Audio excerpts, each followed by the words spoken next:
I find some of it frustrating. I won't be, I'll be straightforward about that. I think that a lot of it needs changing, because, if we don't change politics in Ireland, do we want this badgering that went on in 2014 and the Punch and Judy shows, or do we want to be more constructive and basically punch for our country? Because I'm not into this thing of badgering over and back.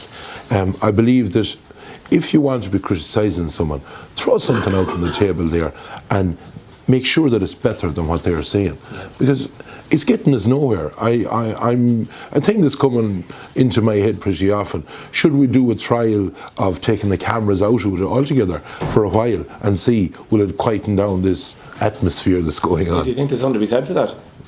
There could be, because look at I'm a hurler on the ditch. I'm within the corner, where I sit, and I look across at all the different stuff that's going on, and I think we need to maybe think of new ideas for a while, and it might tame the whole situation. No, because I think people who habitually watch committee meetings, as we're forced to do, and things like that, would be surprised to see how cooperative TDs, opposition and government, can be sometimes.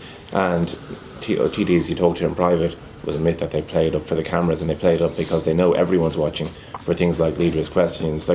So do you think the cameras can add to that bear pit atmosphere? Obviously, if some, from what I can see, if the more people that's looking in and there's ratings and whatever, the worse it has got, in my opinion. And it is frustrating at times. It's frustrating for someone new that comes in and be looking at that. There's times you wouldn't be a great humour, I'll put it that way.